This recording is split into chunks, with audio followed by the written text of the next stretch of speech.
Yes, Kenya. Tamu sana, yes. For quite some times now, Denis Itumbi has been threatening to reveal some secrets of what Uhuru and Raila discussed recently at State House. We all know that about 1 week ago now, Uhuru Kenyatta hosted a delegation of Nyanza leaders at State House, and some things were discussed there. And Denis Itumbi has been threatening to reveal everything. So yesterday, he did reveal everything that was discussed on that day through his Facebook account. So that's what I want us today in this video to dissect and analyze and see what it really means politically heading towards 2022. So in case you've bumped on this YouTube channel for the very first time, tap on the subscription button and also on the notification bell in order to receive a notification anytime we upload a new video. Straight to our discussion, ladies and gentlemen. Yesterday, Denis Itumbi, and for those who don't know Denis Itumbi is a William Ruto blogger. A William Ruto blogger. So yesterday, Denis Itumbi, through his Facebook account, was asking some questions. So I've identified the question that I felt was quite relevant to this our discussion today. The first question Denis Itumbi is asking is this: did former Prime Minister Raila Odinga address the meeting and complain that the courts were making decisions that were tantamount to interfering with the executive? He spoke just before inviting the president to speak. That's the first question Denis Itumbi exposed yesterday, or seems to be asking. The second question he's asking is this: In response, did President Uhuru say that he would not obey court orders that were slowing down his vision? The third question is asking: did he say, I will not obey court orders after all? Where will they find me so as to serve me? The fourth question is asking is this: did the president then tell senior counsel Orengo and team to do all what they can, but either way, he will not obey the resultant court orders? And then eventually Denis Itumbi is asking this: did the president say he would not hand over power to William Samoei Ruto even if he wins the elections? Those are the 5 questions, ladies and gentlemen, Denis Itumbi seems to be asking. So I want us to dissect these questions Denis Itumbi is asking and see whether they have got some political impact going towards 2022, ladies and gentlemen. If you read or if you listen to those questions, 4 things comes into mind, ladies and gentlemen. Or we can deduce 4 things from all those questions. The first thing that comes out clearly, ladies and gentlemen, is that the relationship between Uhuru and Ruto is done and dusted. No hope of any reconciliation whatsoever.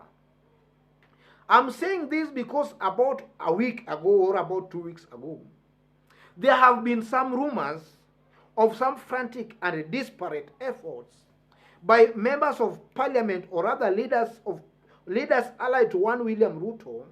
They have been trying to reach out to the president so that William Ruto and Uhuru Kenyatta could have some form of reconciliation. And then just recently, during the National Prayer Day, William Ruto struck a reconciliatory tone when he was given a chance to speak. But with this admission, ladies and gentlemen, it seems to appear that all those frantic efforts have hit a dead end. There is no chance of a reconciliation between Uhuru and Ruto, going by this admission by Denis Itumbi, a close Ruto ally and Ruto blogger. So it simply means the thought of a reconciliation between President Uhuru and William Ruto has just hit a dead end. There is no reconciliation going towards 2022. That one seems to be coming out very clearly from that admission. The second thing that comes out clearly from this Denis Itumbi expose is that the president most likely will not obey the court order, and we might just be headed to a referendum. You know, there have been some other court orders that have been issued in the past, and we have seen maybe the president in one way or the other not obeying them. There was some kind of an advisory opinion by Chief Justice David Maraga, to the president to dissolve parliament. That was an advisory opinion by Chief Justice to the president. The president never acted on that. And then also we've been told that there was also another court order that declared Nairobi Metropolitan illegal. That one has not been acted upon up to now. And also we were told that there was a court order that rendered the transfer of Kenya Meat Commission to the Ministry of Defense illegal. That one has also not been acted upon. So through this admission, or rather this expose by Denis Itumbi, we can say accurately that whichever the appeal goes, whether it upholds, whether the Court of Appeal upholds the High Court decision or not, most likely it will not, the president will most likely not obey it. And we might just be headed to a referendum. And should that happen, ladies and gentlemen, you know, currently the handshake team has the numbers. They can easily, should maybe IBC not play ball, they can just replace the IBC team with a new team, and we might just realize a referendum. Because also currently, according to our constitution, you know, BBI is proposing additional 70 constituency. And our constitution currently is very clear that that new constituency or limitation of new constituencies can only be done at least 12 months before a general election. So it means that, assuming this matter goes, you know, if we reach August, then we'll only be left by exactly 12 months. So it means that BBI document may not be passed. There might be, let me put it this way.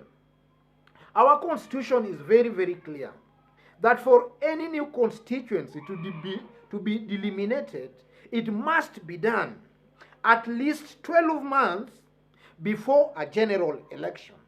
So it simply means that going towards 2022, we can only have a referendum with this BBI before August, or maybe August, or before August. So should we reach August before having a referendum, then it will be very, very hard.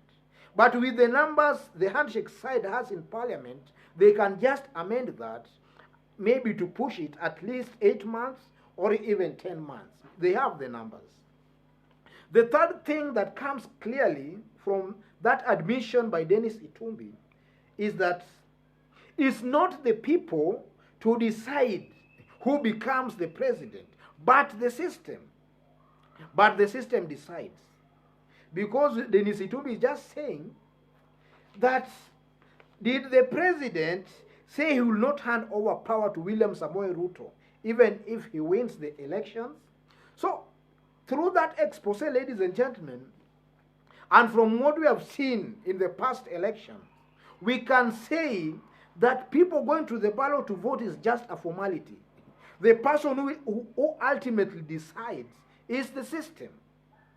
And so from that admission, you know, William Ruto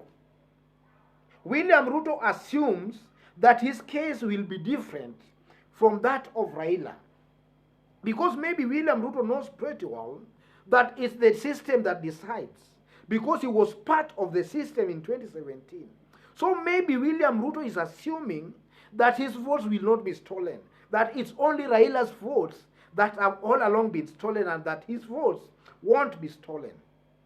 So William Ruto might be assuming that, or maybe he knows, but he's assuming. So William Ruto should also wake up and know, and his supporters should also know, that it's not just the voting only, but the person who counts the vote matters a lot. And also the system has the last word on who becomes the president. The fourth thing that comes out from all these, ladies and gentlemen, is that the stronger Ruto becomes, Uhuru gets closer and more cordial towards Raila Amolo Odinga. He confides in Raila Amolo Odinga more as Ruto becomes strong.